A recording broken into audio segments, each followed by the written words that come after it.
Welcome to Aditi classes. शारीरिक शिक्षा के अंतर्गत खेल मनोविज्ञान का आज हम भाग 2 देख रहे हैं, जिसमें है खेल का नियम। खेल के नियम के अंतर्गत हम देखते हैं कि प्ले थ्योरीज कितने प्रकार की है। प्ले थ्योरीज कितने प्रकार की है, तो जो प्ले थ्योरीज दी गई है तो वो दी गई है 10। ये 10 प्रकार के प्ले थ्योरीज को दिखाया गया है, दिया गया है। अगला है अतिरिक्त शक्ति की धारणा को दूसरे किस नाम से जाना जाता है। Theory of surplus energy. Theory of surplus energy को किस नाम से जाना जाता है, तो जो सरप्लस है वो स्पेंसर और सरप्लस एस है ना। तो जो स्पेंसर थ्योरी है उसी को हम सरप्लस थ्योरी के नाम से जानते हैं। कौन सा थ्योरी? Spencer theory. ठीक है, अगला देखते हैं। थ्योरी ऑफ सरप्लस एनर्जी के प्रवर्तक किसे कहा जाता है? थ्योरी ऑफ सरप्लस एनर्जी के प्रवर्तक किसे कहा जाता है? तो सरप्लस एनर्जी के जो प्रवर्तक थे वो भी स्पेंसर और सिल्चर थे। सिल्चर है ना, सिल्चर और स्पेंसर ना, कैचमर और स्पेंसर, ये जो है हर्बर्ट स्पेंसर और कैचमर, ये दोनों क्या हैं? सरप्लस एनर्जी के प्रवर्तक हैं। ठीक है, सरप्लस एनर्जी के प्रवर्तक ये कैचमर और स्पेंसर। अगला है हमारा भविष्यदर्शी धारणा। भविष्यदर्शी धारणा के प्रवर्तक कौन हैं? तो भविष्यदर्शी धारणा किसके द्वारा बनाया गया था? वो बनाया गया था कार्ल ग्रूस के द्वारा। किसके द्वारा? कार्ल ग्रूस के द्वारा, है ना। ये कार्ल ग्रूस जो है, काल देखते हैं, काल मतलब भविष्य, तो कार्ल ग्रूस क्या करते हैं? भविष्य देखते हैं। ये सिर्फ याद करने के लिए बता रहे हैं कि ये भविष्यदर्शी धारणा जो प्रवर्तक हैं वो कौन है? कार्ल ग्रूस हैं। ठीक है, अगला है हमारा मनोरंजनात्मक धारणा के प्रवर्तक कौन है? मनोरंजनात्मक धारणा। ठीक है, इसके प्रवर्तक अगर देखा जाए तो कौन हो सकता है? सबसे अच्छा नाम कौन सा आएगा इसमें? जो है सबसे अच्छा नाम ये आएगा कि इसमें पैट्रिक भी थे और लॉर्ड केम्स भी थे। जो रिक्रिएशनल थ्योरी के प्रवर्तक हैं उसमें जो है G.N.W. पैट्रिक भी थे और लॉर्ड केम्स भी थे। यानी कि इसका तात्पर्य यह हुआ कि हमारा सही कौन सा है? क और ग दोनों। ठीक है, अगला है हमारा पुनः अवलोकन धारणा। पुनः अवलोकन धारणा के प्रवर्तक किसे कहते हैं? पुनः अवलोकन ये किसके द्वारा किया गया? स्टैनले हॉल द्वारा। स्टैनले हॉल द्वारा पुनः अवलोकन की धारणा को प्रस्तुत किया गया। ठीक है, अच्छा, स्टैनले हॉल ने क्या कहा था? स्टैनले हॉल ने किशोरावस्था को तूफान की अवस्था कहा था। किसकी अवस्था? तूफान की अवस्था। ये बहुत चर्चित है। तो पुनः अवलोकन धारणा किसके द्वारा? स्टैनले हॉल के द्वारा, एस हॉल। ठीक है, अगला देखते हैं। मनः विश्लेषक धारणा, साइको एनालिटिक थ्योरी के प्रवर्तक कौन हैं? तो मनः विश्लेषक धारणा ये जो है सिगमंड फ्रायड, जिसको आप कहते हैं क्या, है ना, मनोविश्लेषणात्मक, है ना। मनोविश्लेषणात्मक धारणा जो है वो किसके द्वारा दिया गया? सिगमंड फ्रायड द्वारा। ठीक है, अगला देखते हैं। अगला ये है कि विरेचन धारणा के प्रवर्तक कौन हैं? तो विरेचन धारणा के जो प्रवर्तक हैं उनका क्या नाम है? अरस्तु। क्या नाम है? कैथरेटिक कौन दिया था? अरस्तु के द्वारा दिया गया है। किसके द्वारा? अरस्तु के द्वारा विरेचन धारणा के प्रवर्तक कौन है? अरस्तु। ठीक है, अगला किसने कहा कि जो है खेल जीवन की धारणा, play is life theory. Play is life theory ये जॉन ड्यूई के द्वारा कहा गया। जॉन ड्यूई के द्वारा कहा गया कि खेल जीवन की धारणा, है ना, ये जो प्रवर्तक, ये किसके द्वारा बनाया गया, किसके, कौन से प्रवर्तक थे इसके, जॉन ड्यूई के द्वारा। ठीक है, अगला है खेल जीवन है। खेल जीवन है, उन्होंने क्या कहा, जॉन ड्यूई ने क्या कहा था, जॉन ड्यूई ने क्या कहा था, प्ले इज लाइफ। अब वही थ्योरी फिर से पूछा जा रहा है कि खेल जीवन है धारणा या फिर खेल जीवन है की धारणा, यानी कि प्ले इज लाइफ थ्योरी वही है ये, इसमें कोई भ्रमित होने की ज़रूरत नहीं है। जॉन ड्यूई के द्वारा ही कहा गया है ये भी कि खेल जीवन की धारणा है, जॉन ड्यूई के द्वारा। ठीक है, आगे देखते हैं।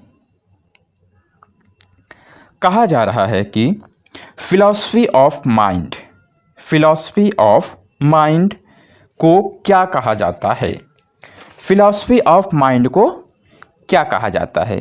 तो यहाँ पे दिखाया गया है कि जो आध्यात्म शास्त्र होता है ना, आध्यात्म शास्त्र यानी कि ऐसा शास्त्र जो अपनी अंतरात्मा से किया जाए। तो फिलॉसफी माइंड, माइंड क्या है, अंतरात्मा है ना। तो ये जो मस्तिष्क का जो फिलॉसफी है ये किससे जुड़ा हुआ है, आध्यात्म शास्त्र से। ठीक है, मेटाफिजिक्स।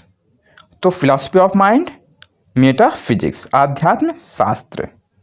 ठीक है, अगला देखते हैं। थ्योरी ऑफ नॉलेज को क्या कहा जाता है, थ्योरी ऑफ नॉलेज ये क्या है, थ्योरी ऑफ नॉलेज, नॉलेज मतलब क्या होता है, ज्ञान, नॉलेज मतलब क्या होता है, ज्ञान।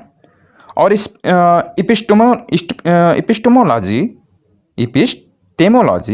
इपिस्टेमोलॉजी जो है वो ज्ञान शास्त्र है, यानी कि ज्ञानों का शास्त्र जो है इपिस्टेमोलॉजी है। और थ्योरी ऑफ नॉलेज इसी को कहा जाता है, किसको, इपिस्टेमोलॉजी, इपिस्टेमोलॉजी ज्ञान शास्त्र, द थ्योरी ऑफ नॉलेज दोनों एक हैं। ठीक है, theory of value, theory of value किसे कहा जाता है, वैल्यू यहाँ पे देखा जा रहा है, थ्योरी ऑफ वैल्यू, एस्थेटिक्स जो है वो क्या है, थ्योरी ऑफ वैल्यू है, क्या है, एस्थेटिक्स क्या है, थ्योरी ऑफ वैल्यू। ठीक है, फिलॉसफी कितने प्रकार की है, दर्शन, है ना, दर्शन जो है यहाँ पे कहा जा रहा है कि कितने प्रकार की है। तो कितने प्रकार की है, 5 प्रकार की। फिलॉसफी कितने प्रकार की है, 5 प्रकार की फिलॉसफी है। फिलॉसफी कितने प्रकार की, 5 प्रकार की। अब फिलॉसफी का उदय किस देश में हुआ, फिलॉसफी का उदय किस देश में हुआ, ग्रीस में हुआ था। ग्रीस में क्या हुआ, फिलॉसफी का उदय हुआ। इसके पहले भी मैं पढ़ाया था कि ग्रीस में जो है व्यवहार, चेतना, मन, आत्मा, है ना। तो जो ग्रीस के लोग थे उन्हीं के द्वारा जो है फिलॉसफी का उदय हुआ। आइडियलिज्म, आदर्शवाद के फिलॉसफर कौन थे, आदर्शवाद अरिस्टोटल तथा प्लेटो, है ना, अरिस्टोटल और प्लेटो ये थे किसके, आदर्शवाद के। आदर्शवाद के कौन थे, अरिस्टोटल, आशय आदर्शवाद, आशय अरस्तु, है ना, और प्लेटो। अच्छा, अरस्तु, अब बात आ गई है अरस्तु, तो अरस्तु किसके अनुयायी थे ये बता दो आप। अरस्तु जो है ना प्लेटो के ही अनुयायी थे, अरस्तु जो है प्लेटो के अनुयायी थे। ठीक है ना, और आदर्शवाद के जो हेड थे वो कौन थे, आदर्शवाद को मानने वाले वो अरिस्टोटल, है ना, अरस्तु और प्लेटो। आगे देखते हैं, किस फिलॉसफी में सत्यम शिवम सुंदरम को सबसे उच्च लक्ष्य पर रखा गया। अच्छा, सत्यम शिवम सुंदरम ये कैसा आपको वाक्य लगता है, किस टाइप का वाक्य लगता है।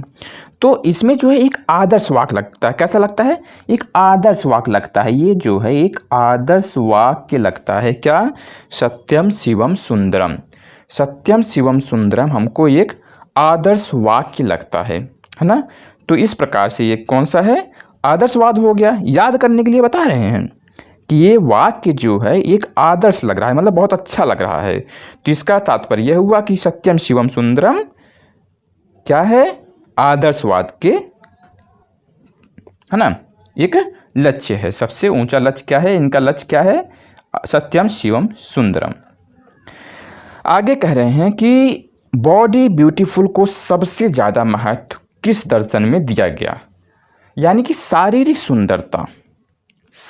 सुंदरता बॉडी ब्यूटीफुल को सबसे ज़्यादा महत्व किस में दिया गया? आदर्शवाद में ही दिया गया। आइडियलिज्म है ना, आदर्शवाद में ही बॉडी है ना, बॉडी ब्यूटीफुल को सबसे ज़्यादा महत्व दिया गया। आइडियलिज्म आदर्शवाद में, किसमें? आदर्शवाद में। अगला है, किस दार्शनिक ने माइंड और बॉडी को एक साथ बताया? माइंड और बॉडी, तो माइंड मस्तिष्क, बॉडी शरीर, इन दोनों को एक साथ बताने वाला कौन थे? वो थे अरिस्तु। कौन थे? अरस्तु। अरस्तु कौन है भाई? प्लेटो के अनुयायी थे। प्लेटो के अनुयायी कौन थे? अरस्तु थे। और अरस्तु ने ही आदर्शवाद को माना है, प्लेटो ने भी माना। ठीक है, तो इस प्रकार से बॉडी और माइंड को एक साथ बताया है अरस्तु ने। किसने? अरस्तु ने। आगे देखते हैं, sound body has a sound mind. Sound body has a sound mind, किस दार्शनिक ने इसका प्रचार किया? तो वही चल रहे हैं, है ना, बॉडी और माइंड। बॉडी और माइंड को किसने कनेक्ट किया? अरस्तु ने। किसने कनेक्ट किया? अरस्तु ने। ठीक है, नेचुरलिस्ट फिलॉसफी के कौन सी फिलॉसफी कहा जाता है? यानी कि यहाँ पे ये कह रहे हैं कि नेचुरलिज्म मतलब नेचर मतलब प्रकृति, नेचर मतलब प्रकृति, प्राकृतिकवाद, है ना, प्राकृतवाद जो है वो नेचुरलिज्म हो गया, है ना। तो इनको जो है प्राकृतवाद कहा गया, प्राकृतिकवाद कहा गया। ठीक है, प्रैग्मेटिज्म फिलॉसफी को किस दूसरे नाम से जाना जाता है? अब यहाँ पे कहा जा रहा है कि जो एक डिविज है ना, डिविज्म या फिर जो है एक्सपेरिमेंटिज्म और डिविज्म जो है ये हैं प्रैग्मेटिज्म फिलॉसफी के अपर रूप कह सकते हैं ना, यानी कि एक उनका भाग है ना। एक्सपेरिमेंटलिज्म और या फिर जो है डिविज्म जो है ये प्रैग्मेटिज्म के भाग हैं या फिर उनके दूसरे नाम हैं। ठीक है, अगला चलते हैं, प्रैग्मेटिज्म फिलॉसफी को किस दूसरे नाम से जानते हैं? फिर वही पूछा गया, तो किसके नाम से? एक्सपेरिमेंटिज्म। ठीक है, अगला देखते हैं कि कहा जा रहा है कि प्रैग्मेटिज्म का दार्शनिक किसे कहा जाता है? तो वो कौन थे? अब डिविज्म है तो जॉन डीयू होंगे। जॉन डीवी जो है डिविज्म के होंगे, प्रैग्मेटिज्म के होंगे, है ना, जॉन डीयू। आइडियलिज्म आदर्शवाद के दर्शन शास्त्री कौन थे? आदर्शवाद के दर्शन शास्त्री, फिर से पूछा गया वही कि आदर्शवाद के प्रवर्तक हो या फिर आदर्शवाद के दर्शन शास्त्री हो, तो वही गुरु चेला। कौन? प्लेटो और अरस्तु जो है आदर्शवाद के दर्शन शास्त्री थे। ठीक है, अब कहा जा रहा है कि यथार्थवाद, रियलिज्म, यानी कि रियल में क्या है, रियलिटी क्या है, यथार्थता क्या है? रियलिज्म मतलब क्या होता है? यथार्थवाद। यथार्थ मतलब कि क्या यथार्थ है, की शुरुआत किसने शुरू किया था? तो देखो सिंपल सी बात है, जो अरस्तु थे, सेंट थॉमस थे, इक्विनॉस थे, डेस्करेट्स, ये सब जो थे ना, ये शुरू किए थे किसको? यथार्थवाद को, है ना, ये यथार्थवाद को शुरू किए थे। और प्लेटो थे आदर्शवाद के, है ना। जब भी कभी पूछा जाए कि आदर्शवाद के प्रवर्तक कौन थे, तो आप प्लेटो लगाओगे। ठीक है, आगे देखते हैं, आगे है हमारा दर्शन शास्त्र के कितने पहलू हैं? दर्शन शास्त्र के कितने पहलू हैं अभी बताया गया था, बताओ आप। इसमें जो है जो दर्शन शास्त्र है ना, उसमें जो है 6 पहलुओं को दर्शाया गया है। कितने? 6 पहलुओं को, दर्शन शास्त्र के 6 पहलुओं को दर्शाया गया है। ठीक है, दर्शन शास्त्र के पहलुओं को बताइए, अब कौन कौन से हैं वो भी बता दीजिए। दर्शन शास्त्र के कितने पहलू हैं वो भी हमको देखना है। तो दर्शन शास्त्र के कौन कौन से हैं? अध्यात्म शास्त्र हैं, ठीक है, ज्ञान शास्त्र हैं, युक्ति शास्त्र हैं, नीति शास्त्र है, तर्क शास्त्र है और सौंदर्य शास्त्र है। ये जो है दर्शन शास्त्र के पहलुओं के नाम हैं। दर्शन शास्त्र के पहलुओं के नाम यही हैं, ठीक है। अब आगे देखते हैं।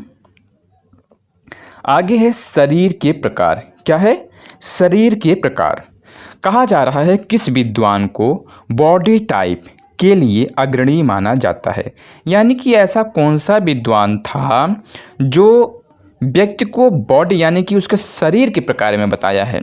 तो जो क्रैस्मर थे ना, क्रैस्मर के द्वारा जो है, क्रैस्मर के द्वारा ये किसी व्यक्ति को उसके बॉडी के टाइप में बांटा गया है। किसमें?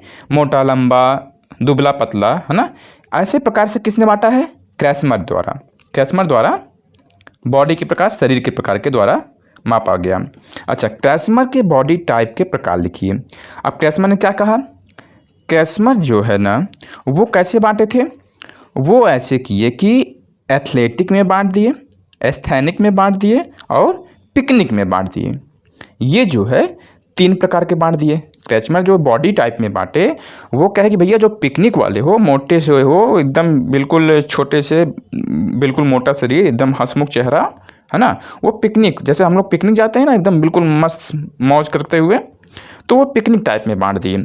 फिर बोले एथलेटिक। अच्छा, एथलेटिक कैसे होता है? एथलेटिक होता है लंबा चौड़ा तगड़ा होना चाहिए, बिल्कुल अच्छा सा, हाँ, जो लंबा दौड़ जाए। एथेनिक होता है ऐसा व्यक्ति जो बिल्कुल इसमें जो है शांतिपूर्वक माना जाए, है ना। तो इस प्रकार से उन्होंने 3 प्रकार के जो शरीर के रूप थे उनमें बांट दिए।